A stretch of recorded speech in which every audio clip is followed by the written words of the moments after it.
தேவனுடைய பிள்ளைகளே, ஆண்டவராகிய இயேசு கிறிஸ்து நாமத்திலே உங்கள் அனைவருக்கும் என்னுடைய வாழ்த்துக்களை தெரிவித்துக் கொள்கிறேன். இந்த நாளிலும் கூட நாம் செய்திக்காக எடுத்துக்கொள்ளப்பட்ட இந்த வேதத்தினுடைய தலைப்பு என்னவென்று சொன்னால், கர்த்தரிடத்தில் பெரிய காரியங்களை எதிர்பார்க்கல். Expecting great things to the Lord. கர்த்தரிடத்தில் என்ன பண்ணுங்க, பெரிய காரியத்தை எதிர்பாருங்க.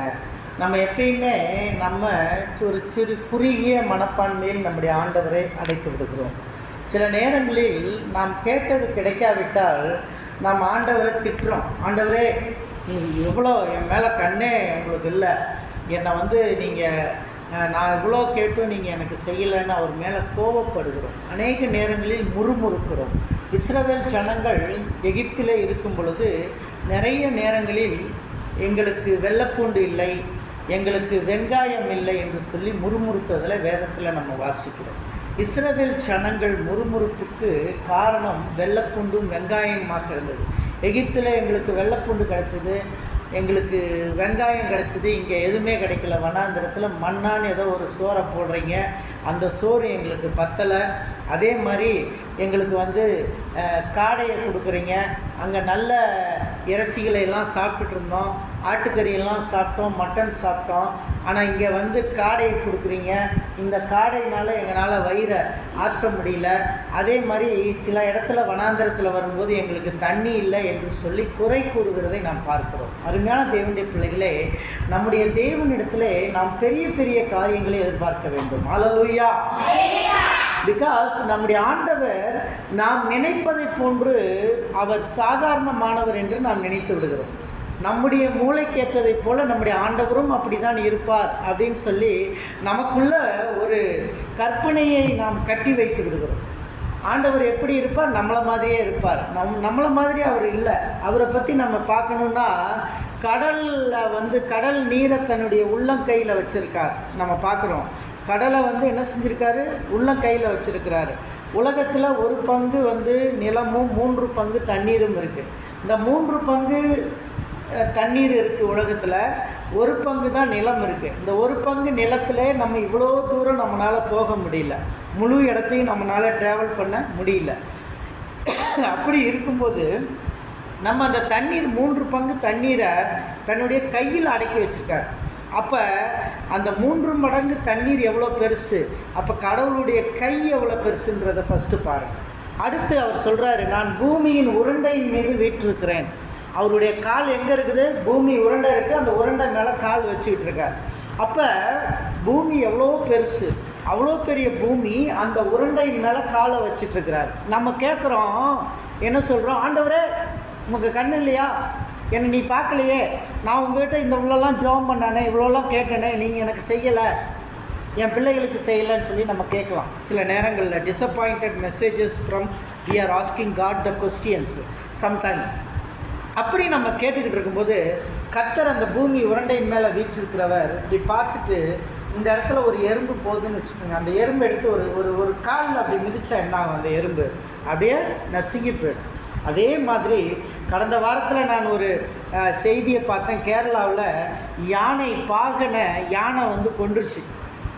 அவன் அந்த யானையை தடியை வச்சு காலில் எல்லாம் தட்டி அடித்து கண்ட்ரோல் பண்ணுறான்.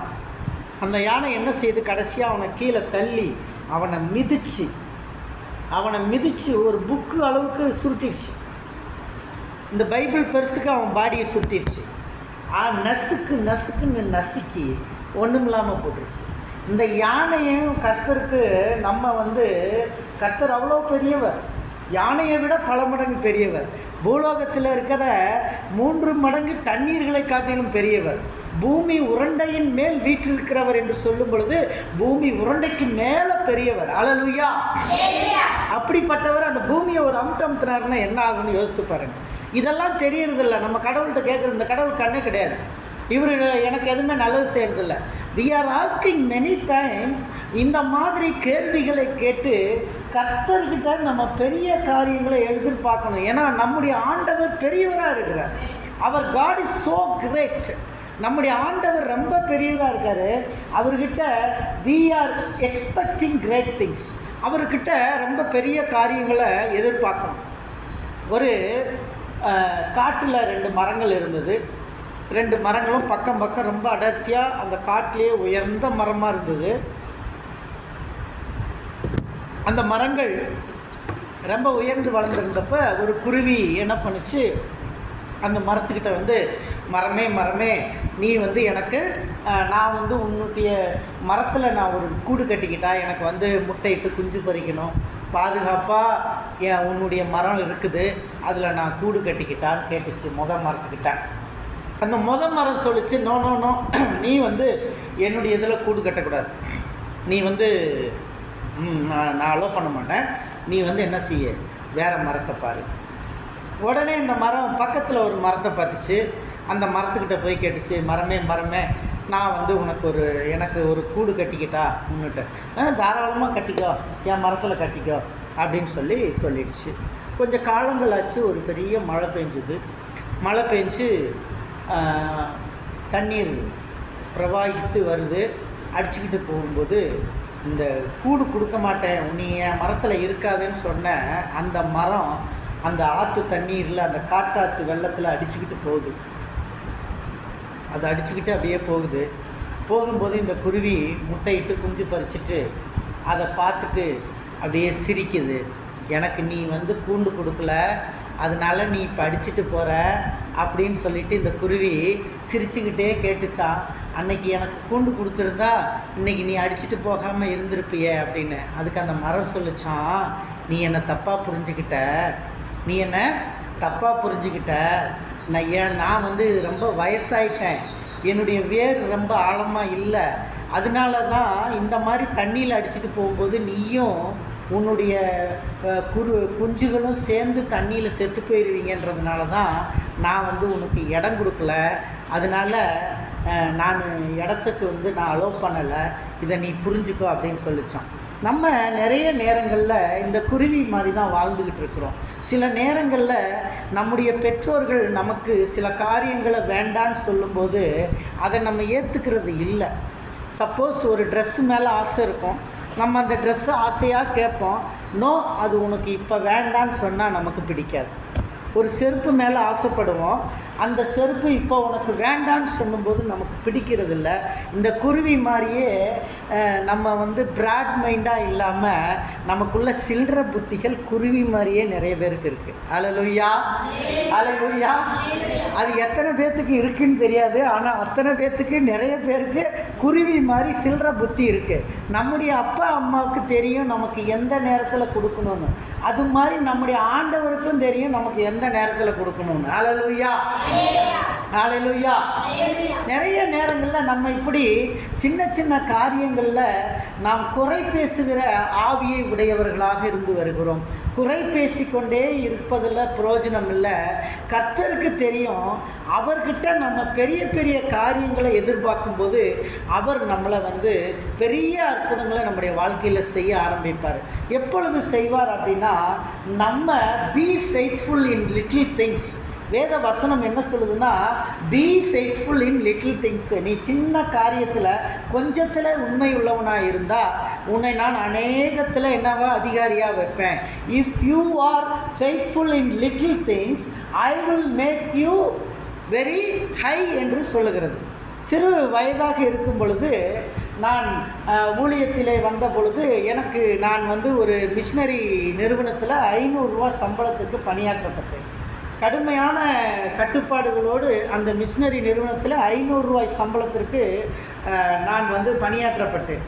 ஆனால் நான் ஒருபோதும் எனக்கு 500 ரூபாய் தான் சம்பளம் தருகிறார்கள், எனக்கு இந்த சம்பளம் பத்தவில்லை என்று எந்த கடையிலும் போய் நான் சொன்னது கிடையாது. எந்த ஒரு வெளி இடத்திலும் போய் எனக்கு இந்த 500 ரூபா பத்தாது அப்படின்னு நான் சொன்னது கிடையாது.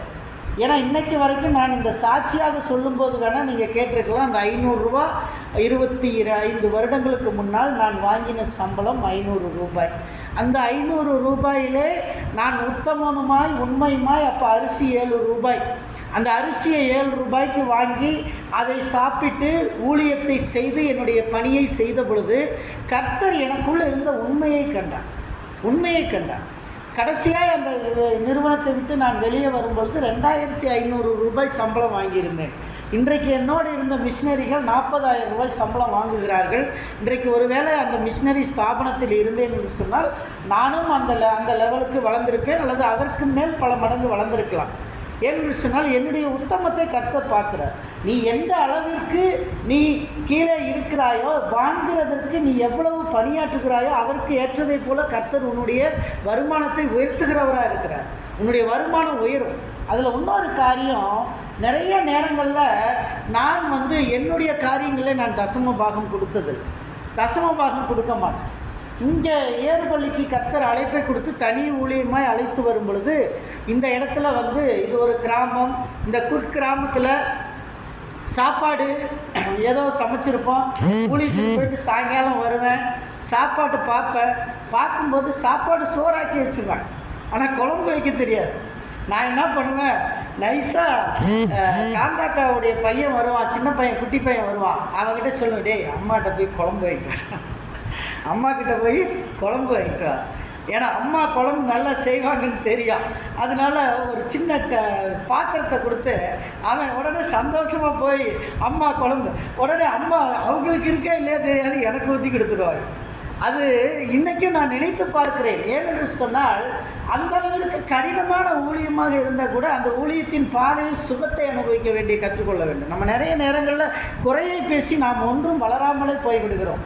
ஊழியத்திலே நாம் குறைகளை பேசும் பொழுது நாம் வளர முடியாது என்பதை நாம் உணர்ந்து கொள்ள வேண்டும். இது ரொம்ப முக்கியமான காரியமாக இருக்கிறது. கர்த்தர் பெரிய காரியத்தை செய்கிறார், பெரிய காரியங்களை நம்முடைய வாழ்க்கையில் செய்கிறார். ஆண்டவர் பாருங்கள், அவரை நம்ம சாதாரணமாக நம்ம எடை முடியாது. அவர் கானாவூர் கல்யாணத்துக்கு அழைக்கப்படுகிறார். கானாவூர் கல்யாணத்துக்கு அழைக்கப்படும் பொழுது யோவான் 2ஆம் அதிகாரம் 1-11 வசனங்கள், யாரும் வாசிக்க வேண்டாம், நீங்கள் பார்த்துக்கங்க. இந்த வசனத்தில் இயேசுவின் அம்மாவும் அழைக்கப்படுகிறார்கள், கல்யாணத்திற்கு போகிறார். அவர் கல்யாணத்திற்கு போன பிறகு அங்கே திராட்சை ரசம் குறைபடுகிறது. திராட்சை ரசம் குறைபடுவதை பார்த்த அம்மா நேராக என்ன செய்கிறாங்க, ஏசப்பா கிட்ட சொல்கிறாங்க. ஏசப்பாட்ட சொல்கிறாங்க, அங்கே திராட்சை ரசம் தீர்ந்து போச்சு. திராட்சை ரசம்ன்றது ஏற்கனவே ப்ரிப்பேர் பண்ணணும், பல நாட்களுக்கு முன்னாடி ப்ரிப்பேர் பண்ணி வைக்கணும். ஒயின்னு திராட்சை ரசத்தை ப்ரிப்பேர் பண்ணும். அந்த கல்யாணத்தில் திராட்சை ரசம் தீர்ந்து போச்சு. இது அம்மா மகன்கிட்ட சொல்கிறாங்க. மகன் ஊழியம் ஆரம்பித்த டைமு, மகன்கிட்ட பெரிய அளவில் பணம் கிடையாது, பேசிக் ஊழியம் ஆரம்ப நிலைமையில் இருக்குது. ஆனால் அம்மாவுடைய எதிர்பார்ப்பு தன் மகனால் செய்ய முடியும் என்று. அல்லேலூயா. அம்மா பெரிய காரியத்தை இயேசுகிட்ட எதிர்பார்த்தா, தன்னுடைய மகனால் அற்புதங்கள் செய்ய முடியும்.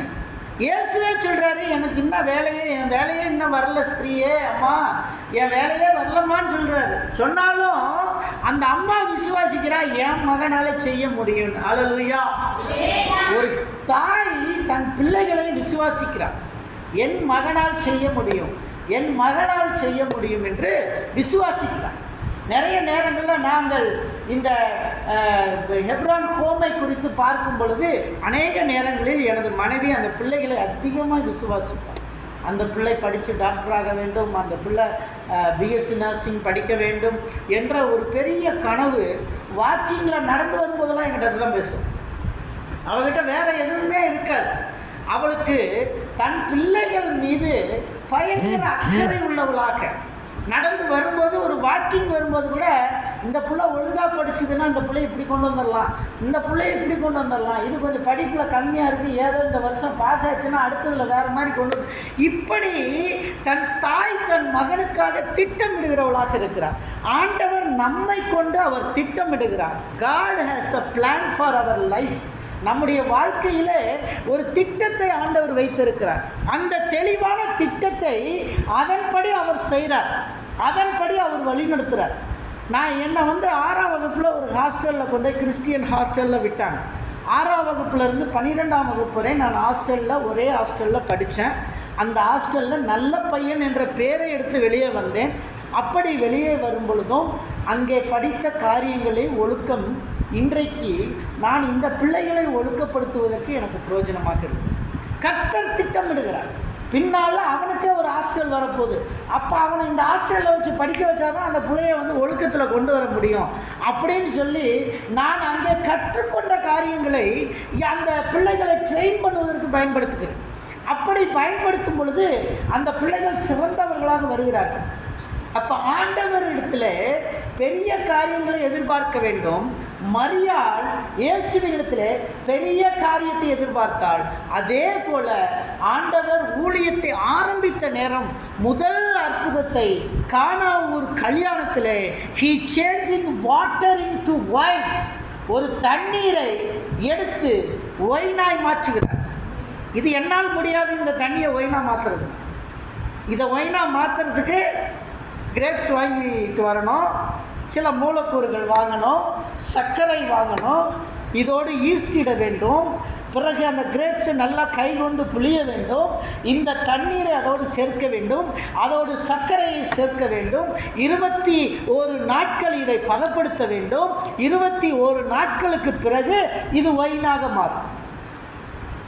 ஆனால் 21 நாட்கள் எடுக்க வேண்டிய ப்ராசஸை ஒரே நிமிஷத்தில் பண்ணுறாரு என்னுடைய ஆண்டவராக இயேசு கிறிஸ்து. ஹல்லேலூயா, ஹல்லேலூயா. அந்த விருந்துக்கு வந்தவங்க சொல்கிறாங்க, யாருக்கு தெரியுமா இதில் நல்ல பேர் வாங்கி கொடுத்தாரு? கல்யாண விருந்துக்கு அழைத்தவனுக்கு நல்ல பேர் கிடைச்சிருச்சு. கல்யாணன்றது ரொம்ப சொதப்புற காரியம், பயங்கர சொதப்புற காரியம்.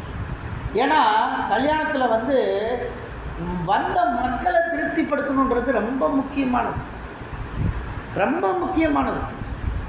என்னுடைய திருமணத்தில் பெரிய ஒரு டிராபேக்காக நடந்து போச்சு.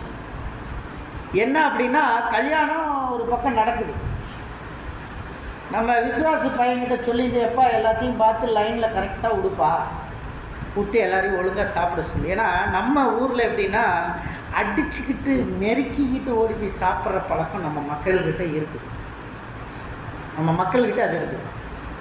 கேரளா மக்கள் என்ன பண்ணுவாங்கன்னா, கல்யாணம்னா பொறுமையாக நின்று அடித்தடியெல்லாம் பண்ண மாட்டாங்க. அவங்க நீட்டாக போய் டேபிள்ஸ் போட்டு எல்லா டேபிள்லேயும் ஒரு பீங்கான் பிளேட்டு கண்ணாடி எல்லாம் போட்டு அப்படி நல்லா சர்வ் பண்ணி வச்சுருப்பாங்க. நீட்டாக போய் அடித்தடி இல்லாமல் அழகாக உட்காந்து சாப்பிடுவாங்க. இப்போ என்னுடைய மனைவி வீட்டிலேருந்து வந்தவங்களுக்கு இந்த கலாச்சாரம் புதுசு, இலையில் சாப்பிட்ற கலாச்சாரமே ரொம்ப புதுசு. அது இலை போட்டு வச்சுட்டா உள்ள எல்லாம் ஊற்றுட்டான். நம்ம பையன் கண்ட்ரோல் பண்ணுறவன் என்ன பண்ணிட்டான், எல்லாத்தையும் கூப்பிட்டு எல்லாம் போங்கடா உள்ள விட்டுட்டான். நம்ம பையன் எல்லாத்தையும் உள்ளே விட்டுவிட்டான், எல்லாம் போய் உட்காந்து சாப்பிட்டுருக்குறான். நான் கரெக்டாக 2ஆக ஒதுக்கி வச்சுருந்தேன். கேரளாக்காரங்க அவங்க தனியாக சாப்பிட்டோம், இந்த மாதிரி பிரச்சனை வந்துடும் சொல்லி அவங்களுக்கு தனி ரூம் ஒதுக்கி இங்கே வந்திருக்க நம்ம ஆட்கள் எல்லாம் ஒரு தனி. ஆனால் எல்லாருக்கும் ஒரே சாப்பாடு தான், ஆனால் அவங்க சாப்பிடும்போது கொஞ்சம் நெருக்கம் கச்சா முச்சான்னு கத்தாமல் சாப்பிடுவாங்க. இது கச்சா முச்சான்னு இங்கே கத்திக்கிட்டு இருக்கோம். இந்த இதுகளுக்கெல்லாம் இப்படி தான் சாப்பாடு போடணும்னு சொல்லி ரெடி பண்ணிகிட்டு இருந்தா, இது கடைசியில் 2 ஒன்றுக்குள்ளே பூந்து போயிடுச்சு. அதில் ஒரு விசுவாசிக்கு குஷ்டரோகம், அவன் விசுவாசி ஆண்டவரை ஏற்றுக்கிட்டான். நான் போய் அந்த சர்ச்சுக்கு பாஸ்டருக்கு அழைப்பு கொடுக்கும்போது அந்த பாஸ்டர் விசுவாசிகளுக்கும் சேர்த்து அழைப்பு கொடுத்துட்டார். அவனும் வந்துட்டான், அவனும் வந்து உட்கார்ந்துருக்கான், அவனும் சாப்பிட்றான். அது இவங்க மனைவி வீட்டார் பார்க்கும்போது அவங்களுக்கு என்ன குஷ்டரோகி உட்காந்து சாப்பிடுவான், அவன் பக்கத்தில் நம்ம சாப்பிட்டு பிரச்சனை தானே, இது எப்படி இருக்கும் அப்படின்னு சொல்லி ரொம்ப அவங்களுக்கு கொஞ்சம் அருவருப்பாக இருந்தது. இருந்தாலும் அவர்கள் ஊழியம், அவர்களுடைய கலாச்சாரம் வேறு, நம்முடைய கலாச்சாரம் வேறு. திருமணத்தில் இந்த மாதிரி உணவு வேலைகளில் பயங்கர பிரச்சனைகள் வரும். ஏனென்றால் கலாச்சாரம் வேறு. அவங்க டீசெண்டாக உட்காந்து சாப்பிடுவாங்க, அடித்து சாப்பாட்டுக்கு அடிதடி பண்ண மாட்டாங்க, பொறுமையாக நிற்பாங்க. உணவு அவங்களுடைய டேர்ன் வர வரைக்கும் எல்லாருமே நிற்பாங்க. நானே போய் கொஞ்சம் காலம் கழித்து தான் அந்த கலாச்சாரத்தை கற்றுக்கிட்டேன். நீட்டாக வந்து எல்லாம் 50 பேர்னா 100 200 பேர் 500 பேர் வரானா 500 பேருக்கு டேபிள் இருக்கும், ரவுண்ட் டேபிள் போட்டு கிளாத் போட்டு நீட்டாக எல்லாருக்கும் கண்ணாடி கிளாஸு பீங்கான் பிளேட்டு அழகாக சர்விங் நீட்டாக இருக்கும். ஸ்டார் ஹோட்டல் மாதிரி இருக்கும் மேரேஜ் எல்லா செட்டப்புமே. அவ்வளோ இதாக அழகாக பண்ணுவாங்க. நம்ம ஊரில் அந்த கலாச்சாரம் என்னன்னே தெரியாது நம்ம ஆளுகளுக்கு. அப்படிப்பட்ட சூழ்நிலையில் பெரிய பிரச்சனை அது. அவங்களுக்கு அது ரொம்ப சுயமாக இருந்தது. ஒரு சிலர்லாம் சாப்பிடவே இல்லை. இப்போ எனக்கு ஒரு ஆதங்கம், நீங்கள் சேலத்துக்கு வாங்க, அங்கேயே ஒரு ஹோட்டலில் நிறுத்தி நான் உங்களுக்கு சாப்பாடு வாங்கி கொடுத்துட்றேன். சாப்பாடு நம்மால் பூந்து எல்லாம் அடிச்சுட்டு ஆளுக்கு பாதி பேக் கட்டிட்டு ஓடி போயிட்டான். பிரியாணி வேறு. நம்ம பாய் இங்கே ஏறுபள்ளியில் நம்ம இருந்த பாய் நல்லா சமைச்சு கொடுத்துட்டாரு. டேஸ்ட்டு வேறு பிரியாணி. அந்த பிரியாணி டேஸ்ட்டில் அந்த ஊருக்காரன் எல்லாம் பூந்துட்டான். ரெண்டாவது இன்னொன்று என்னென்னா, என்னுடைய இன்ஃப்ளூயன்ஸில் எல்லாரையும் கூப்பிட்டதுனால எல்லாம் வந்துட்டான். ஊருக்காரன் எல்லாம் வந்துட்டான். அப்பா சைட்லேருந்து கூப்பிட்ருக்காங்க, மகனுடைய ஊழிய சைட்லேருந்து கூப்பிட்ருக்காங்க, எல்லோரும் வந்திருக்காங்க. அப்போ கூட்டம் அதிகமாகிடுச்சு. கூட்டத்தை கண்ட்ரோல் பண்ண முடியல.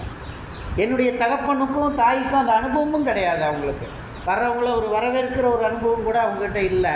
அதுவும் லேர்னிங் இல்லை. அப்போ பெரிய பிரச்சனை. திருமணம் என்பது சில நேரங்களில் பிரச்சனையில் மூழ்கிவிடும். பயங்கர பிரச்சனை ஆகிப்போச்சு. பல பேர் சாப்பிடல. மனைவி வீட்டார் சாப்பிட்லன்னா நமக்கு ரொம்ப வருத்தமாக இருக்கும். நம்ம ஆட்கள் சாப்பிட்லனா கூட அட்ஜஸ்ட் பண்ணிடலாங்க, பரவாயில்லன்ட்டு போயிடலாம். மனைவி வீட்டார் சாப்பிடல, அவ்வளோ தூரத்தில் இருந்து வந்தவங்களில் 3/4 பேர் சாப்பிடல அப்படின்னும் போது ரொம்ப கஷ்டமாக போச்சு. பயங்கர கஷ்டமாக போச்சு. அதனால் திருமணம் என்பது சில நேரங்களில் நமக்கு பிரச்சனைகளை ஏற்படுத்தும், குழப்பங்களை ஏற்படுத்தும். இங்கே திராட்சை ரசம் இல்லைன்னொன்னே மரியாளுக்கு தெரிஞ்சிச்சு பெரிய பிரச்சனை வரப்போகுது அப்படின்னு. ஆனால் ஏசாமி அங்கே இருந்ததுனால பிரச்சனை சால்வ் ஆயிடுச்சு. அல்லேலூயா.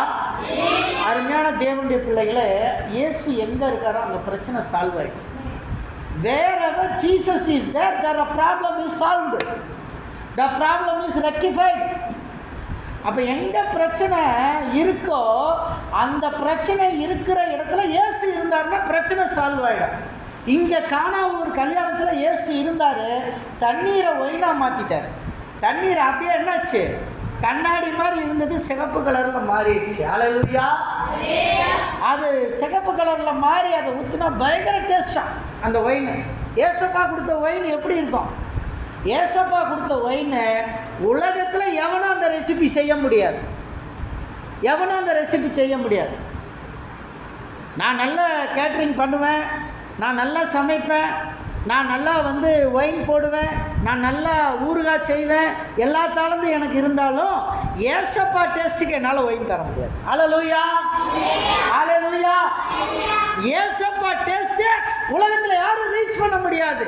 அவர் ருசி மிகுந்த ஒரு திராட்சை ரசத்தை கொடுத்து அங்கே விருந்துக்கு வந்தவர்களுடைய எல்லா மனசையும் ஆறுதல் படுத்தி அவர்களெல்லாம் சொன்னார்கள், எல்லா கல்யாணத்துக்கு போனாலும் முன்னாடி நல்ல ரசம் கிடைச்சிரும், பின்னாடி வர்றவங்களுக்கு சாப்பாடே இருக்காது. போன வாரம் நான் ஒரு கல்யாணத்துக்கு போனேன், இம்பார்ட்டன்ட் கல்யாணம். என் மகன் வேறு கல்யாணத்துக்கு போகிறேன்னொன்னே he is also coming with me very fast. Daddy நானும் வரேன், ஏன்னா நம்ம போகிறதே லேட்டுடா, என்னடா பண்ணுறது அப்படின்னு. அங்கே போனோம்னா சாப்பாடு இல்லை. ஏன் நான் பல அனுபவத்துக்கு அப்புறம் நிறையா கற்றுக்கிட்டேன். எந்த கல்யாணத்துலேயும் சாப்பாடு இல்லைன்னா நான் குறை சொல்லவே மாட்டேன். அல்லேலூயா. ஏன்னா சில கல்யாணத்தில் நம்ம அழைக்கப்பட்டுருவோம், ஆனால் சாப்பாடு செஞ்சுருப்பாங்க, தீர்ந்து போயிருக்கலாம், நம்ம லேட்டாக போவோம், நம்ம டைமுக்கு போகணும். அதுக்கு தான் நம்ம ஊரில் ஒரு பழமொழி, பந்திக்கு முந்திக்கணும். அல்லேலூயா. படைக்கு பிந்திக்கணும். படைக்கு பிந்தணுமா, பந்திக்கே முந்தணுமா, சாப்பிட்றதுக்கு முந்திக்கங்கப்பா. அல்லேலூயா. இது கர்த்தர் நிறைய நேரங்களில் இந்த பழமொழி உண்மையானது. என் மகன் என்னையே பார்க்குறான், அப்பா 2 இட்லி தான் வைக்கிறாங்க, அதை சாப்பிட்டுட்டு வா போகலாம். மத்தியானம் அம்மா பெஸ்ட்டு சாப்பாடு செய்ய போகிறாங்க, நம்ம போய் அங்கே பிடிக்கலாம் வா அப்படின்னு 2 இட்லியை சாப்பிட்டுட்டு படப்படன்னு. ஏன்னா அங்கே இருந்ததே 2 இட்லி தான், அதை தான் சாப்பிட முடியும் அந்த கல்யாணத்தில். வேறு அவங்ககிட்டையும் எதுவும் குறை சொல்ல முடியாது. நம்ம போனோம், கூப்பிட்ட மரியாதைக்கு அட்டன் பண்ணோம், வந்தோம், பார்த்தோம், வந்துட்டோம். இன்னும் அது குறையாக தெரியல, ஏன்னா நமக்கு பல அனுபவங்கள் இருக்குது. அதனால் இது ஒரு பெருசாக தெரியல. அதை நம்ம குறை பேச வேண்டிய அவசியமே இல்லை. கூப்பிட்டவங்க எனக்கு இம்பார்ட்டன்ட், என்னை அழைத்தவர்கள் இம்பார்ட்டன்ட். அங்கே சாப்பாடு இல்லைன்றது அவங்க பிரச்சனை இல்லை. அது அல்லேலூயா. என்னை அழைத்தவர்கள் முக்கியமானவர்களை தவிர எனக்கு அங்கே சாப்பாடு இல்லாததுனாலே அவர்கள் முக்கியம் இல்லாதவர்களாய் போக மாட்டார்கள். அல்லேலூயா. ஆகவே நம்முடைய ஆண்டவரிடத்தில் பெரிய காரியங்களை நம்ம எதிர்பார்க்கணும். எப்பயும் expect great things for the Lord. ஆண்டவர் இந்த மரித்து போன லாசருவை உயிரோடு எழுப்புறார். ஒரு பெரிய காரியம். அவன் சிக்காக இருக்கும்போது சுகம் கொடுங்கன்னு தான் அக்கா தங்கச்சி 2 பேரும் ஆசைப்பட்டாங்க. அவன் வியாதியாக இருக்கும்போது அவனுக்கு சுகம் கொடுக்கணும்னு தான் ஆசைப்பட்டாங்க. அவன் செத்துட்டான். 4 நாள் கழித்து ஏசப்பா வராங்க. அந்த வசனம் பார்த்தீங்கன்னா யோவான் 11:1 44 வசனங்களில் வந்து அந்த சம்பவங்கள் இருக்குது. யோவான் 11 44 வசனங்களில் அந்த சம்பவங்கள் இருக்குது. இந்த மரியாளும் மார்த்தாலும் ரொம்ப கீழ்ப்படிதல் உள்ள பிள்ளைங்க, ரொம்ப ஒபீடியண்டான பிள்ளைங்க. சின்ன வயசுலேருந்து இயேசுவின் பாதத்திலிருந்து அவருடைய சொற்பொழிவை கேட்டவங்க. அவன் உடம்பு சரியில்லாமல் போகும்போது படுத்த படுக்கையாயிட்டான்னு சொல்லி செய்தி அனுப்புகிறாங்க. ஆனால் இயேசு வர்றதுக்கு 4 நாள் ஆகிப்போச்சு. இன்றைக்கி மாதிரி ஃபோன் கிடையாது, ஏசப்பாவுக்கு காரு கிடையாது, பறந்துக்கிட்டு வர்றதுக்கு ஃப்ளைட்டு கிடையாது. இதெல்லாம் இல்லாதனால ஏசப்பா 4ஆவது நாள் வந்து சேர்றாரு. வந்து சேரும்போது அவன் இறந்துட்டான்னு ஊரில் தகவல் சொல்கிறாங்க. அப்படியா, இறந்துட்டானா? அவனை எங்கே வச்சீங்கன்னு தான் கேட்டார். அவனை எங்கே வைத்தீர்கள்? சரி வாங்கன்னு கூட்டிகிட்டு போகிறாங்க. கூட்டிகிட்டு ஓடினாங்க. போகும்போது மக்கள் சொன்னாங்க, ஐயா 4 நாள் ஆயிடுச்சியா, நான் தரேங்க கல்லை திறந்து விடுங்க. கல்லறை முன்னாடி இயேசு வந்துட்டாருங்க. ஆனால் கல் திறக்கப்படலை. அல்லேலூயா, அல்லேலூயா. அநேக நேரங்களில் ஆண்டவராகி இயேசு கிறிஸ்து நம்ம முன்னாடி வந்துடுவார். நம்ம முன்னாடி வந்து நிற்பார். நம்ம மனசை திறக்கவே மாட்டோம், மனசு பூட்டியே இருக்கும். அல்லேலூயா, அல்லேலூயா. நிறைய நேரங்களில் இயேசு வந்து கல்லறையின் முன்னாடி நிற்கிறாரு. கல் புரட்டப்படவில்லை. இயேசு உள்ளே செல்வதற்கும் இயேசு மரித்த லாசருவை பார்ப்பதற்கும் அந்த கல் தடையாக இருந்து கொண்டிருக்கிறது. அருமையான தேவனுடைய பிள்ளையே, இன்னைக்கு உன்னுடைய வாழ்க்கையில் பாவம் என்ற ஒரு கல் இயேசு சந்திக்க தடையாக இருந்தால் அந்த பாவ கல்லை தூக்கி எறிந்துவிடு. அந்த கல் இருக்கும் வரை இயேசுவின் அற்புதத்தையும் அடையாளங்களையும் உன்னால் காண முடியாது. எந்த பாவ கல்லை வைத்திருக்கிறாயோ அந்த பாவ கல்லை உன் மனதில் உணர்த்தப்படும் பொழுது அந்த பாவ கல்லை தூக்கி எறி. அந்த கல் இருந்து கொண்டே இருந்தால் லாசரு மரித்தே கிடப்பான். லாசரு சந்தோஷத்தை அடைய முடியாது. லாசருவின் சகோதரிகள் சந்தோஷத்தை பார்க்க முடியாது. அந்த கல் தடையாக இருக்கிறது. இயேசு கல்லறையின் முன்று நின்று முதல் வேளையாய் அந்த கல்லை புரட்டி போடுங்கள் என்றார். இயேசு கல்லை புரட்ட சொன்ன பொழுது அந்த கல்லை புரட்டின பொழுது இயேசு லாசருவை பார்க்கிறார். அல்லேலூயா. இன்றைக்கு இயேசு உங்களை பார்க்கவில்லை என்று யோசித்துக் கொண்டிருக்கலாம். உங்களிடத்தில் இருக்கும் பாவம் என்ற கல் இயேசு பார்ப்பதற்கு தடையாக இருந்து கொண்டிருக்கிறது. அந்த பாவம் என்ற கல்லை தூக்கி எறியுங்கள். இயேசு அந்த கல்லை புரட்டணும்னு அங்கே பார்க்குறாரு. லாசரு படுத்த படுக்கையாக கிடக்கிறான். அவன் மரித்திருக்கிறான். இயேசு அவன் மரித்தவனை பார்த்து சொல்லுகிறான். மரித்தவனை பார்த்து, லாசருவே வெளியே வா. என்ன சொன்னாரு? வெளியே வா. கல்லறைக்குள் இருக்கும் லாசருவே நீ வெளியே வா. ஏன் லாசருவே வெளியே வான்றாரு? வெளியே வான்னு சொல்லியிருந்தாருன்னா அங்கே என்னென்ன செத்து கிடந்துச்சா எல்லாம் வெளியே வந்து கல்லறை. இதுக்கு முன்னாடி அடக்கம் பண்ணவங்களெல்லாம் அங்கே வச்சுருந்துருப்பான் அந்த கல்லறையில். வெளியே வான்னு சொல்லியிருந்தாருன்னா அதுக்கு முன்னாடி 100 பேர் செத்துருப்பான் அந்த கல்லறையில். 100 பேர் எழுந்திரிச்சு வெளியே வந்து நிற்பான். இயேசுடைய வார்த்தைக்கு அவ்வளோ வல்லமை இருக்கு. அதனால இயேசு லாசருவின் பேரை மட்டும் சொல்லி லாசருவை வெளியே வானார். அல்லேலூயா. அருமையான தேவனுடைய பிள்ளைகளே, இன்னைக்கு இந்த உலகத்தில் எத்தனை பேர் இருக்கலாம், உன் குடும்பத்தில் எத்தனை சகோதர சகோதரிகள் இருக்கலாம். கர்த்தர் உன் பேரை சொல்லி அழைத்திருக்கிறார். God has named you. தேவன் உன் பேரை சொல்லியிருக்காரு. உன் பேரை சொல்லி கூப்பிட்டுருக்காருமா. உங்கள் பேரை சொல்லியிருக்காரு ஆண்டவர். உங்களை தான் அழைச்சிருக்காரு. வெளியே வர சொல்கிறாரு. Come out. Come out of the bondage of clutch of the devil. பிசாசின் ராஜ்யத்துக்குள்ளேருந்து வெளியே வா. பாவத்தின் ராஜ்யத்துக்குள்ளேருந்து வெளியே வா. பிணங்கள் இருக்கக்கூடிய கல்லறைக்குள்ளிருந்து வெளியே வா லாசருவே என்று கூப்பிட்டார். இன்னைக்கு உங்களை தேவன் வெளியே கொண்டு வருவார். ஆண்டவரிடத்தில் பெரிய காரியங்களை எதிர்பார்ப்பார். If you expecting great things for the Lord, ஆண்டவரத்தில் பெரிய காரியத்தை எதிர்பாருங்க. பாவத்திலிருந்து என்னைக்கு வெளியே வர்றோமோ ஆண்டவர் பெரிய காரியத்தை எதிர்பாருங்க. இப்போ லாசரு உயிரோட வந்துட்டான். வந்தவன் வந்து நிற்கிறான். நல்லா படித்து பார்த்தீங்கன்னா பைபிளில் தெரியும். இயேசு சொல்லுவார், கட்டை அவிழ்த்து விடுங்கன்னு. என்ன சொல்லுவார்? கட்டை அவிழ்த்து விடுங்க. அந்த போன பாவ கட்டு, அவனை பிணத்தை கட்டி வச்சுருந்த கட்டு அவனை நகர முடியாமல் பண்ணியிருக்குது. அவனால் மொபிலைஸ் பண்ண முடியல. அப்படியே தட்டு தடுமாறி இப்படி எந்திரிச்சு வந்து நிற்கிறான். நின்னவன் அவனால் கையை அசைக்க முடியல, காலையும் அசைக்க முடியல. ஏன்? சேலையால் கட்டப்பட்டு இருக்கிறான். அருமையான தேவனுடைய பிள்ளையே, இன்னைக்கு சர்ச்சில் உட்கார்ந்துருக்கிற தேவனுடைய பிள்ளையே, நீ எந்த பாவத்தில் கட்டப்பட்டிருக்கிறாயோ அந்த கட்டை அவிழ்க்காமல் தேவனுடைய மகிமையை காண முடியாது. அல்லேலூயா. ஆண்டவரே, இந்த கட்டிலிருந்து என்னை அவிழ்த்து விடும் என்று கேளுங்க. இந்த கட்டிலிருந்து நான் அவிழ்க்கப்படணும். இந்த பாவம் என்னை வாட்டிக் கொண்டிருக்கிறது, இந்த மோகம் என்னை வாட்டிக் கொண்டிருக்கிறது, இந்த உலகத்தின் வேஷம் என்னை ஆட்டிக்கொண்டு படைக்கிறது. இந்த பாவ கட்டிலிருந்து நான் வெளியே வரணும் ஆண்டவரேன்னு சொல்லு. லாசருவின் கட்டை அவிழ்த்த பொழுது லாசரு இயேசுவை கண்டான், இயேசு லாசருவை கண்டார், இயேசு லாசருவை கட்டி அணைத்துக் கொண்டார். அல்லேலூயா, அல்லேலூயா. அருமையான தேவனுடைய பிள்ளைகளே, பெரிய காரியத்தை கர்த்தர்ட்ட எதிர்பாருங்க.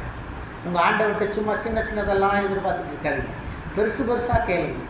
ஆண்டவர் பெரிய காரியத்தை செய்கிறவர். அல்லேலூயா, அல்லேலூயா. நீங்கள் பெரிய காரியத்தை கேட்கும் பொழுது அவர் பெரிய காரியத்தை செய்வார், பெரிய காரியத்தை செய்வார். நான் ஏர்பள்ளிக்கு வரும்போது எனக்கு சைக்கிள் கூட கிடையாது. I have a no cycle. Cycle கூட இல்லாமல் நடந்து தான் வந்தேன். வந்ததுக்கப்புறம் பெண்ணாகரத்தில் ஒரு பாஸ்டர் ஒரு சைக்கிள் கொடுத்தார். சைக்கிள் அவர் கொடுத்த சைக்கிளை வச்சு நான் ஏர்பள்ளியில் அங்கங்கே ஊழியத்துக்கு போவேன். சைக்கிளில் போயிட்டுருப்பேன். அப்படி போகும்போது அவர் என்ன பண்ணார், கொஞ்ச நாளில் ஒரு நாள் நாங்கள் சபை நடத்துகிற இடத்துக்கு வந்து பார்த்தாரு. நிறைய கூட்டம் இருக்குது. பார்த்தாரு, இவ்வளோ கூட்டம் வந்துருச்சு அவனுக்கு இவ்வளோ சீக்கிரத்தில், என்னடா பண்ணுறது அப்படின்னு பார்த்தாரு. பார்த்துட்டு அடுத்த நாள் ஃபோன் பண்ணி, பிரதர் எனக்கு சைக்கிள் தேவைப்படுது, கொஞ்சம் அந்த சைக்கிளை கொடுத்துருங்க, அந்த சைக்கிளை கொடுத்துருங்க. சரிங்க ஐயா, சைக்கிளாக வேணும்னு எனக்கு கொடுக்குறது கஷ்டம்தான், இருந்தாலும் சைக்கிள் அழுத்திட்டு பெண்ணாகரம் கொண்டு போய் ஐயா கையில் கொடுத்து நன்றி சொல்லி, ஐயா இவ்வளோ நாள் கொடுத்தீங்க 2 மாதம், ரொம்ப தேங்க்ஸ்யான்னு சொல்லிவிட்டு கொடுத்துட்டு வந்துட்டேன். அது முடிச்சுட்டு வந்தோன்னா சென்னை பட்டணத்தில் ஒரு மீட்டிங் நடக்குது. சென்னையில் ஒரு மீட்டிங். அந்த மீட்டிங்க்கு நான் போகிறேன். அந்த மீட்டிங்கில் 10,000 பேருக்கு நடக்குது ஒரு மீட்டிங்கு. அதில் எங்களுடைய ஜாக்கையா வந்து வராரு. அவர் வந்து சைக்கிள் கொடுக்குறாரு, ஊழியக்காரங்களுக்கு சைக்கிள் கொடுக்குறாரு. எங்களுடைய ஜாக்கையா வந்து ஊழியக்காரங்களுக்கு சைக்கிள் கொடுக்குறாரு. அப்போ அந்த சைக்கிள் கொடுக்கும்போது அந்த சைக்கிள் எல்லாம் வரிசையாக இருக்குது. 50-100 சைக்கிள் இருக்குது. சைக்கிளை பார்த்து ஆசை, அப்படியே நமக்கு சைக்கிள் இல்லாதனால அதை பார்க்கும்போது ஆசையாக தானே இருக்கும். பார்க்கும்போது அவ்வளோ ஆசை, நமக்கு கிடைக்காதுன்னு தெரியும். நான் சின்ன பையன், ஊழியத்தில் அனுபவம் இல்லை. தனி ஊழியத்துக்கு வந்து 1 வருஷம்தான் ஆகுது. எனக்கு எப்படி சைக்கிள் தருவாங்க? 5 வருஷம் 10 வருஷம் ஊழியம் செஞ்சவனுக்கு தருவாங்க, நமக்கு யார் தருவா அப்படின்னு சொல்லிவிட்டு நான் சைக்கிளை பார்த்துட்டு வந்துட்டேன். எல்லாருக்கும் சைக்கிள் கொடுத்தாங்க. சைக்கிள் வாங்கிட்டு பாஸ்ட்டுங்க ஜிப்பாலாம் போட்டு ரொம்ப சந்தோஷமாக ஓட்டிகிட்டு போகிறாங்க. எனக்கு பார்க்கும்போது பார்த்துட்டு சார் நமக்கு கிடைக்கலையேன்னு யோசித்தேன். அதுக்கப்புறம் ஒரு 15 சைக்கிள் மீதியாக 15 சைக்கிள் கூப்பிட்ட பாஸ்ட்டுங்க வரல, 15 சைக்கிள் மீதியாக இருக்குது. நான் போய் பார்த்தேன். ஒரு சைக்கிள் அப்படி கை வச்சு அப்படியே தடவி பார்த்துட்டு, அந்த சைக்கிள் அப்படியே தடவி பார்த்துட்டு வந்துட்டேன். ஆண்டவர் என் மகன் இந்த சைக்கிளை தடவிட்டான், அந்த சைக்கிளை அவனுக்கு தான் தருவேன் அவர் முடிவு பண்ணிட்டார். அல்லேலூயா, அல்லேலூயா. நான் போய் அந்த சைக்கிளை அப்படி தடவி பார்த்துட்டு வந்துட்டேன். என்னால் சைக்கிள் வாங்க முடியாது. அந்த காலத்தில் ஒரு சைக்கிள் வாங்க முடியாது. அவ்வளோ கஷ்ட நிலைமையில் இருக்கேன். என்ன பண்ணுறதுன்னு தெரியல. திடீர்னு வந்து மைக்கில் அனௌன்ஸ்மெண்ட் பண்ணுறாங்க, இன்னும் மீதி 15 சைக்கிள் உள்ளது. 15 சைக்கிளுக்கு நாங்கள் 15 ஊழியக்காரர்களை செலக்ட் பண்ணியிருக்கிறோம். அந்த ஊழியக்காரர்கள் பெயரை வாசிக்கிறோம்னு சொல்லி வாசித்தாங்க. 5வது பேர் சைன்ட் தாமஸ் தர்மபுரினா. சைன்ட் தாமஸ் தர்மபுரின்னு மேடையை நோக்கி ஓடுறேன்.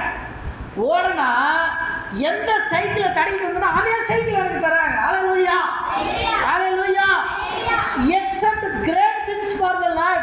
கர்த்தர் உங்களுக்கு தரணும்னு நினைச்சாருன்னா கொடுத்துருவார். சைக்கிள் கிடைச்சிருச்சுங்க. சைக்கிளை வாங்கிக்கிட்டு வந்தாச்சு தர்மபுரியில் மேலே. உடனே இருந்துச்சு அங்கேருந்து குரோம்பேட்டிலேருந்து சென்னை சென்ட்ரலுக்கு அழுத்திட்டு போய் அங்கே பஸ்ஸில் மேலே ஏற்றியாச்சு சைக்கிளை. அவ்வளோ வீரம். ஆனால் 4-5 பாசங்க வந்தாங்க, அவங்களுக்கும் தருமபுரியிலேருந்து கிடச்சிது. எல்லா சைக்கிளையும் ஏற்றிட்டு வந்து தருமபுரியில் விடிய காலையில் 5 மணிக்கு இறக்குனாங்க. 5க்கு இறக்குனாங்க, 5:30 மணிக்கு ஏர்பலி. அரை மணி நேரத்தில் சைக்கிளை தருமபுரிலேருந்து அழுத்திக்கிட்டு டைனமோ லைட்டோட சர்ன்னு பிடிச்சி ஏறுபலிக்கு 5:30க்கு வந்தாச்சு. ஊருக்குள்ளே வந்தோடனே சார் புது சைக்கிள் வர்றாரு, எல்லோரும் பார்க்குறாங்க. சார் புது சைக்கிள் எனக்கு ரொம்ப சந்தோஷம். 6 மணிக்கு டீ கடையில் சார் ஒரு புது சைக்கிள் வர்றாரு, சந்தோஷம், ரொம்ப ஹாப்பி. அந்த ஊழியக்காரர் பார்க்குறாரு, பிரதர் சைக்கிள் எங்கே வாங்கினீங்க?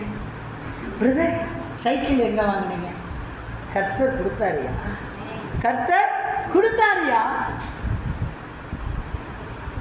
ஊழியம் செய்யக்கூடாதுன்னு சொல்லி சைக்கிளை பிடுங்கி வச்சாலும் கர்த்தர் எவனுக்கு எதை கொடுக்கணுமோ அதை கொடுப்பார். இன்றைக்கி யோசித்து பாருங்கள், கர்த்தர் எந்த அளவுக்கு என்னை உயர்த்தியிருக்காருன்னு. இன்றைக்கி ஊழியக்காரர்களுக்கு புல்லட் கொடுக்குற அளவுக்கு உயர்த்தியிருக்கிறார். We are giving a bullets for them. ஊழியக்காரங்களுக்கு ஒரு நாள் நான் சைக்கிள் இல்லாத கஷ்டப்பட்டேன், இன்றைக்கி என் ஊழியக்காரர்கள் அவர்களுக்கு புல்லட்டை தருகிறேன். தேவன் அந்த அளவிற்கு உயர்த்தி வைத்திருக்கிறார் என்று சொன்னால் கர்த்தரிடத்தில் பெரிய காரியங்களை நீங்கள் எதிர்பார்க்கணும். அது ரொம்ப முக்கியம். பெத்சாயிதால ஆண்டவர் ஒரு பிளைண்ட் மேனை சந்தித்தார். அவன் பயங்கர கண்ணு தெரியாத ஒரு குருடன். அந்த பிளைண்ட் மேனை சந்தித்து மார்க் 8ஆம் அதிகாரம் 22 to 26 வரை யாராவது ஒருவர் வாசியுங்கள். 8:22 to 26. இவனை கொள்ளும்படிக்கு அது அநேக தரம் தீயிலும் தண்ணீரிலும் தள்ளிற்று. நீர் ஏதாயிலும் செய்யக்கூடுமானால் வேற அதற்கு இயேசு மரித்தோர் தங்கள் மரித்தோரை அடக்கம் பண்ணுங்கள். இல்லப்பா, மார்க் 8 பெத்சாயிதா ஊருக்கு வந்தார். அப்பொழுது ஒரு குருடனை அவரிடத்தில் கொண்டு வந்து அவனை தொடும்படி அவரை வேண்டிக் கொண்டார்கள். அவர் குருடனுடைய கையை பிடித்து அவனை கிராமத்துக்கு வெளியே அழைத்துக் கொண்டு போய் அவன் கண்களில் உமிழ்ந்து அவன் மேல் கைகளை வைத்து எதையாயிலும் காண்கிறாயா என்று கேட்டார். இந்த இடத்துல பார்க்குறோம், இயேசு கிறிஸ்து கொடுத்த ஹீலிங்லேயே கொஞ்சம் வித்தியாசமாக இருக்குங்க. என்ன பண்ணுறாரு? எச்சி துப்புறாரு. எச்சி எங்கே துப்புறாரு? தரையில். அந்த எச்சியை குழப்புறாரு. குழப்பி அந்த களிமண்ணை எடுத்து கண்ணில் வைக்கிறார். மற்ற இடத்துல அப்படியே தொட்டாரு, அவனுக்கு பார்வை கிடச்சிருச்சு. இந்த குருடனுக்கு கண்ணே இல்லை. கண்ணு இல்லாததுனால களிமண்ணை எடுத்து உருட்டி கண்ணில் வைக்கிறார். ஹல்லேலூயா! களிமண்ணை உருட்டி அவன் கண்ணிலே வைத்து அவனை பார்வையை கொடுக்கறத நம்ம பார்க்குறோம். இயேசுவின் உமிழ்நீரில் ஜீவன் இருந்தது. ஆகவே அந்த ஜீவன் அவனுக்கு கண்ணை கொடுத்து உயிர்ப்பிக்கிறது. ஹல்லேலூயா! ஹல்லேலூயா! ஆண்டவர்கிட்ட பெரிய காரியங்களை எதிர்பார்க்கணும். ஆண்டவருடைய உமிழ்நீர் நம்ம மேலே பட்டா கூட நம்ம ஆசீர்வதிக்கப்படுவோம். ஹல்லேலூயா! ஹல்லேலூயா! நிறைய பேர் மற்றவங்களை கேவலப்படுத்துறதுக்கு துப்ப சொல்லுவோம். துப்பு துப்பு என்று சொல்லுவார்கள், அடுத்தவர்களை கேவலப்படுத்துவதற்கு. ஆனால் தேவனுடைய பிள்ளைகளே, என் இயேசு துப்பினால் அவர் எச்சியிலும் வல்லமை உண்டு. ஹல்லேலூயா! அவருடைய எச்சியில் வல்லமை இருந்தபடினாலே கண்ணில்லாதவனுக்கு கண்ணை எடுத்து அவனுடைய கண்ணுக்குள்ளே சொருகி வைத்து அவனுக்கு பார்வையை கொடுத்தார். இதில் நிறைய அவருடைய ஹீலிங்கில் வித்தியாசம். சில இடத்துல நேராக கையை தொடுவார், அவன் பார்வையடைந்தவனாய் திரும்பி போனான். ஆனால் இவனுக்கு மட்டும் கண்ணே இல்லாமல் இருந்ததுனால அவனுக்கு கண்ணையே அங்கே வைக்கிறார். வச்சு அதை களிமண்ணில் எப்படி ஆதாம் ஏவாளை உருவாக்குனாரோ அதே களிமண்ணில் கண்ணை உருவாக்கி அவனுக்கு பார்வையை கொடுக்குறார். ஹல்லேலூயா! ஹல்லேலூயா! அப்போ ஆண்டவர்கிட்ட பெரிய காரியத்தை நம்ம எதிர்பார்க்கணும். நம்ம நிறைய பேர் நினைக்கிறோம் ஆண்டவர் நம்மக்கிட்ட வரமாட்டார், ஹெல்ப்புக்கு வரமாட்டார்னு. ஆண்டவர் பாருங்கள், மத்தேயு 14:22-23 ஆண்டவர் என்ன செய்கிறார்? மத்தேயு 14:22-23 14:22-23 இயேசு ஜனங்களை நம்முடைய சீஷர்கள் படவில் ஏறி தமக்கு முன்னே அப்பதைக்கு போகும்படி அவர்களை துரிதப்படுத்தினார். அவர் ஜனங்களை அனுப்பிவிட்ட பின்பு தனித்து ஜெபம் பண்ண ஒரு மலையின் மேல் ஏறி சாயங்காலமான போது அங்கே தனிமையாய் இருந்தார். அதற்குள்ளாக படகு நடுக்கடலிலே சேர்ந்து எதிர்காற்றாய் இருந்தபடியா அலைகளினால் அலைவுபட்டது. இங்க பாத்தீங்கன்னா அலைகளினால் படகு அழைக்கப்பட்டது.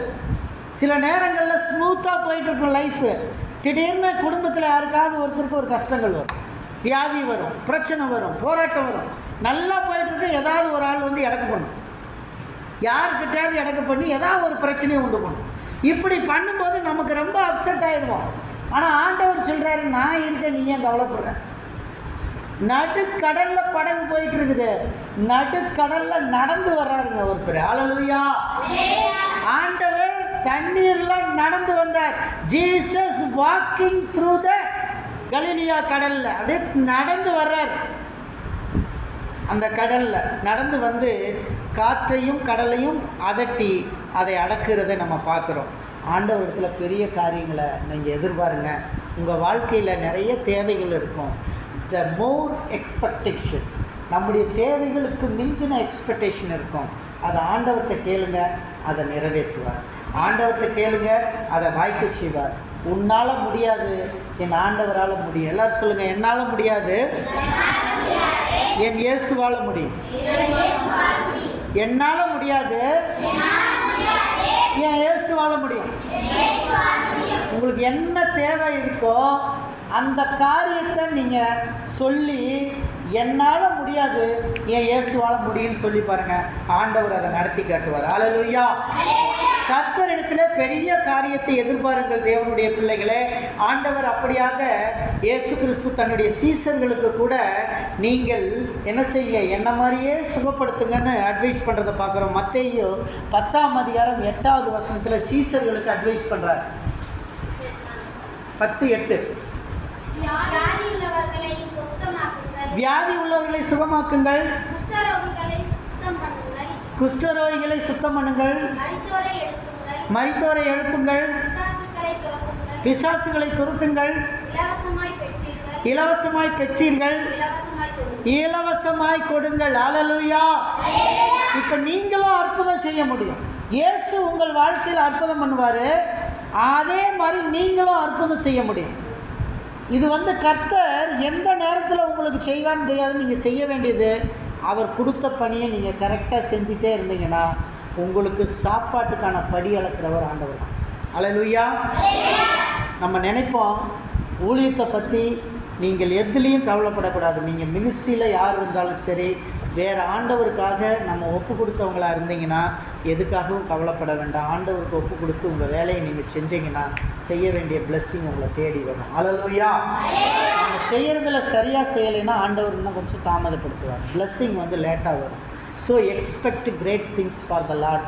ஆண்டவராக இயேசுவிடத்தில் பெரிய காரியத்தை எதிர்பாருங்கள். நாம் செய்வதிலே அசதியாக இருந்தோம் என்று சொன்னால் அது தாமதமாக்கும். நாம் செய்கின்ற வேலையை சரியாய் செய்தோம் என்று சொன்னால் ஆசீர்வாதம் நம்மை தேடி வரும். ஹல்லேலூயா. ஹல்லேலூயா.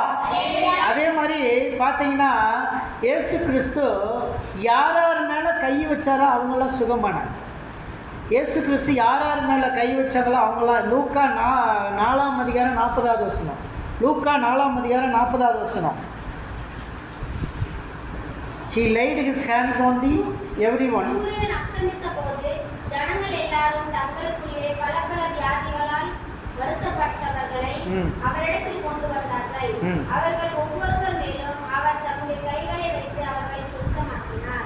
ஹல்லேலூயா. அவர் யார் யாரை கையை வச்சாரோ அவங்களாம் சுகமானாங்க. இன்னைக்கு இயேசுவின் கை உங்கள் மேலே படணும். ஆண்டவருடைய கை யார் மேலே படணும்? உங்கள் மேலே படணும். பட்டா உங்கள் வியாதி சுகமாகும், பட்டா உங்கள் பணப்பிரச்சனை மாறும், பட்டா உங்களுடைய கஷ்டங்கள் மாறும். ஆண்டவரே என் மேலே உங்களுடைய கையை வைங்க. ஹல்லேலூயா. ஆண்டவரே என் மேலே உங்கள் கையை வைங்க. ஏசப்பா உங்களை பிடிச்சிக்கணும். நீங்கள் போய் ஏசப்பா பிடிக்காதீங்க. நீங்கள் போய் ஏசப்பா பிடிச்சிங்கன்னா நீங்கள் என்ன பண்ணுவீங்க தெரியுமா? உங்களுக்கு தேவையான டைம் பிடிச்சிட்டு தேவையில்லாத டைம் அந்த அப்படின்னு விட்டுருவீங்க. ஹல்லேலூயா. ஆனால் ஏசப்பா அவங்க கையை பிடிச்சிக்கிட்டாருன்னு வச்சுங்க, நீ திமிர்னால விட மாட்டார், உன்னை பிடிச்சிக்கிட்டே இருப்பார். ஹல்லேலூயா, ஹல்லேலூயா. அதனால் ஏசப்பா நீங்கள் என் கையை வந்து பிடிங்கன்னு எதிர்பாருங்க. அதுதான் பெரிய காரியம். ஆண்டவர் உங்கள் கையை பிடிக்கணும். கர்த்தர் உங்கள் கையை பிடிச்சாருன்னா உங்களால் திமிரி வெளியே ஓட முடியாது. ஹல்லேலூயா, ஹல்லேலூயா. அருமையான தேவனுடைய பிள்ளைகளே, ஆண்டவராகி இயேசுவினிடத்திலே பெரிய காரியத்தை எதிர்பாருங்கள். பெர்க்மான்ஸ் என்ற ஒரு தேவனுடைய பிள்ளையை பற்றி கேள்விப்பட்டிருப்பீங்க. பெர்க்மான்ஸ் 1599 1621 ஆண்டிலே பெல்ஜியம் நாட்டிலே வாழ்ந்தவர். இங்கே நம்ம பாட்டு பாடுறார் அந்த பெர்க்மான்ஸை நான் சொல்லலை. இந்த பெர்க்மான்ஸ் வந்து யார் அப்படின்னா, இவர் தேவனுக்காக பணிந்த ஒரு ஊழியக்காரர். அவர் 14 வயசோட அவங்க அப்பா வந்து ஸ்கூலை விட்டு நிறுத்திட்டாங்க. பெல்ஜியம் நாட்டில், பெல்ஜியமில் பெர்க்மான்ஸு, அவங்க அப்பா பேர் வந்து சகரியா பெர்க்மான்ஸு, அவங்க அம்மா பேர் எலிசபெத் பெர்க்மான்ஸு. ஸோ இந்த பெர்க்மான்ஸ் ஐயாவை வந்து 14 வயசுக்கு மேலே நீ படிக்காதரா, நீ குடும்ப கஷ்டம் இருக்குது, நீ வேலைக்கு போடான்னு அனுப்பிட்டாங்க. அவர் வேலைக்கு போனார்.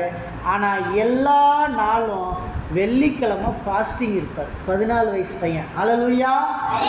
14 வயசு பையன் பெர்க்மான்ஸு எல்லா நாளும் fasting. He did fasting and prayer, fasting and prayer.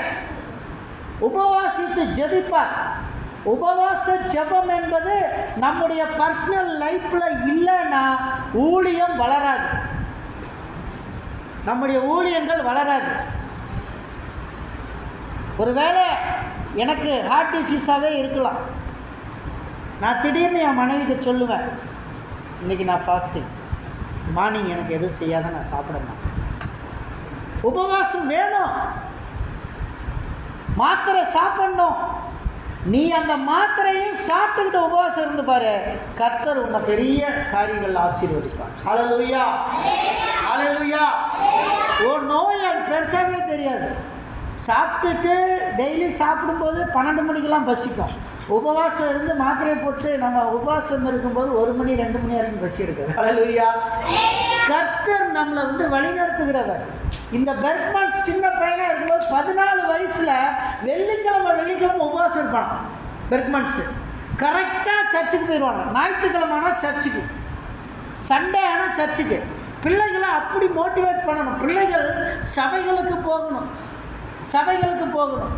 நான் வர்றதுக்கு முன்னாடி என்னுடைய மனைவி பெரிய மகன்கிட்ட ஃபோன் பண்ணேன். மகன் வந்து அவங்க ஃப்ரெண்ட்ஸுடைய கல்யாணத்துக்காக கேரளா போயிருக்கான், என்ன பண்ணுறான்னு சொல்லி காலையிலே ஃபோனு. அம்மா எப்பயுமே என்கொயரியிலே இருப்பாங்க. ஃபோன் பண்ணி, டேய் எங்கடா இருக்க? அம்மா சர்ச்சுக்கு போயிட்டுருக்கம்மா. எங்கடா இங்கே சர்ச் இருக்காடா? ஆமாம்மா, பக்கத்தில் ஒரு சர்ச் இருக்குது, சிஎஸ்சி சர்ச்சு, அதுக்கு போகிறேன், அட்டன் பண்ணுறேம்மா அப்படின்றான். ஸோ பிள்ளைகளை இந்த அளவுக்கு மோட்டிவேட் பண்ணிட்டீங்கன்னா அவங்க உலகத்தில் எந்த மூலையில் இருந்தாலும் ஞாயிற்றுக்கிழமை சர்ச்சுக்கு போகணுன்ற எண்ணம் அவர்களுக்கு வந்துவிட்டால் அவர்கள் ஆசீர்வாதத்தை சுதந்திரிப்பார்கள். தேவனிடத்தில் பெரிய காரியங்கள் அவர்களுக்கு கிடைக்கும்.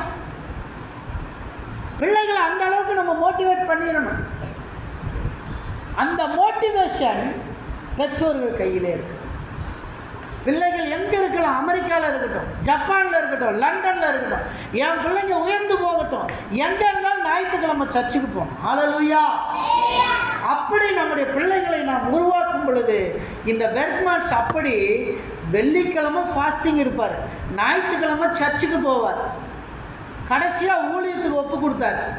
ஒப்பு கொடுத்து ரோமில் போய் படிக்கணும். பெல்ஜியத்துலேருந்து ரோமுக்கு போகணும். 900 கிலோமீட்டருங்க, 900 கிலோமீட்டர்.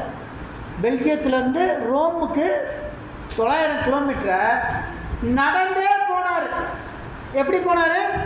நடந்தே போனார். 900 கிலோமீட்டர் நடந்து போய் பைபிள் காலேஜில் படிக்கிறதுக்கு நடந்தே போய் பெர்க்மான்ஸ் அவர்கள் கல்வி கற்று முழு நேர ஊழியக்காரனாய் அநேகருக்கு உதவி செய்து பணியாற்றினார் என்று இன்று காலையிலே நான் படித்தேன். அந்த காரியங்களை உங்களிடத்திலே பகிர்ந்து கொள்கிறேன்.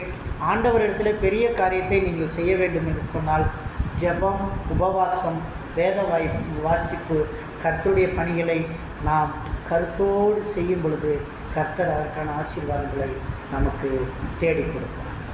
கர்த்தர் அதற்கான ஆசீர்வாதங்களை தேடி கொடுப்பார். நாம் எல்லாம் ஒருமனப்பட்டு முழங்கால் படியிட்டு நாம் ஜெபிப்போம்.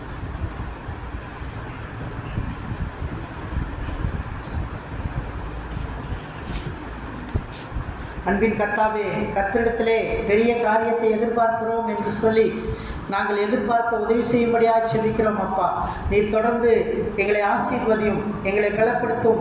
உம்முடைய கிருபை எங்களை சூழ்ந்து கொள்ளட்டும். ஆண்டவரே, உமக்கு நன்றி.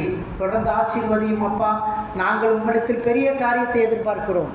பெரிய காரியங்களை we are expecting great things. பெரிய காரியத்தை எதிர்பார்க்கிறோம். தேவன் தாமே ஆசீர்வதித்து பலப்படுத்துவீராக. நசரேயனாகிய இயேசு கிறிஸ்துவின் மூலம் வேண்டிக் கொள்கிறேன் பரமபிதாவே. என் ஆத்துமாவே கர்த்தரை ஸ்தோத்திரி, என்னுடைய பரிசுத்தத்தை ஸ்தோத்திரி. என் ஆத்துமாவே கர்த்தரை ஸ்தோத்திரி, கர்த்தர் செய்த சகல உபகாரங்களையும் மறவாதே. ஆமென்.